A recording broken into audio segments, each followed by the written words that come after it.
Hi అందరికీ and welcome back to my channel. This is Motovert. ఇవాళ నేను ఈ వీడియోలో ఏం చేస్తానంటే నా పర్ఫెక్ట్లీ కండిషన్లో ఉన్న R15ని మీకోసం కొంచెం కెలుగుతున్నాను. అది దేనికంటే జంప్ స్టార్ట్ ఎలా చేయాలి అనే దానికోసం. ఫస్ట్లీ జంప్ స్టార్ట్ ఎప్పుడు చేయాలో అది మనకు తెలుసుకోవాలి. జంప్ స్టార్ట్ చేయడానికి 2 కేసెస్ అయితే ఉంటాయి. ఒకటి బైక్ స్టార్ట్ అవ్వనప్పుడు, రెండోది ఫ్యూజ్ పోయినప్పుడు. బేసిక్గా బైక్ ఎందుకు స్టార్ట్ అవ్వదు? ఫస్ట్ మామూలుగా చెప్పాలంటే మనకు తెలిసిపోద్ది, బ్యాటరీ డౌన్ అయినా లేదా ఫ్యూజ్ పోయినా. ఫ్యూజ్ పోతే మనకి బ్యాటరీ డౌన్ అయిందో లేదో తెలీదు, ఎన్నిసార్లు రీఛార్జ్ చేయించుకున్నా వేస్ట్ ఫ్యూజ్ చెక్ చేయకపోతే. అండ్ సెకండ్లీ బ్యాటరీ డౌన్ అవుతాయి ఆబ్వియస్లీ. ఇప్పుడు ఆ 2 కేసెస్ని మీకు ఇప్పుడు లైవ్లో చూపిస్తాను. అండ్ ఈ వీడియో అయితే పిచ్చ క్లారిటీగా ఉంటుంది. అండ్ అంతే పిచ్చ క్లారిటీతో కింద సబ్స్క్రైబ్ అయితే చేయండి. ఫస్ట్ లైవ్లో అయితే చూసేద్దాం కేస్ 1ని. నా perfect condition R15 bike.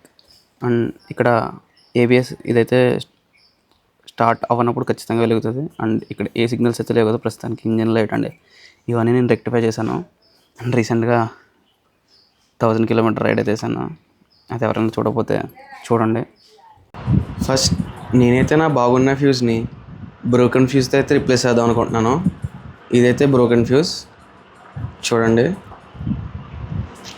So ఇప్పుడు ఆ బ్రోకెన్ ఫ్యూజ్ని మెయిన్ ఫ్యూజ్తో అయితే రిప్లేస్ చేశాను.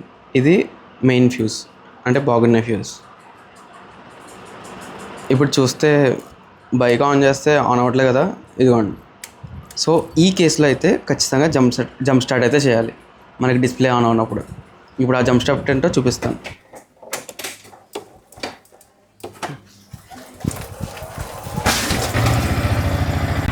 అండ్ నేనైతే సెకండ్ గేర్లో పెట్టయితే జంప్ స్టార్ట్ చేశాను. అండ్ చూసారా, జంప్ స్టార్ట్ అయిన తర్వాత స్టార్ట్ అయింది. అండ్ ఇప్పుడు ఫ్యూజ్ పోతే ఎలా జంప్ స్టార్ట్ చేస్తామో చూసాం కదా.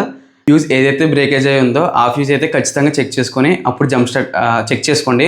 ఒకవేళ మీ దగ్గర ఆల్టర్నేట్ ఫ్యూజ్ అయితే లేకపోతే జంప్ స్టార్ట్ అయితే చేయొచ్చు ఇలాగా ఇప్పుడు నేను చేసినట్టు. అండ్ సెకండ్ కేసు వచ్చేసి అది కూడా ఒకసారి లైవ్గా చూద్దాం. ఈ కేసు ఎప్పుడంటే బ్యాటరీ అయితే ఎప్పుడైతే డౌన్లో ఉందో అప్పుడు కూడా జంప్ స్టార్ట్ అయితే చేయొచ్చు.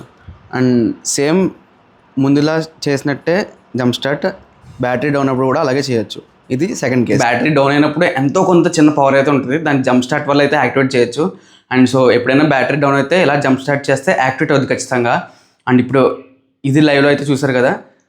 సో ఇలాగే చాలా చేయొచ్చు. అండ్ నెక్స్ట్ వీడియోలో వచ్చేసి ఇంజన్ లైట్ ప్రాబ్లమ్ అయితే కవర్ చేస్తాను. Until then please do like and subscribe. And ఖచ్చితంగా లైక్ అయితే చేయండి. And bye. ఇది బైక్ కండిషన్.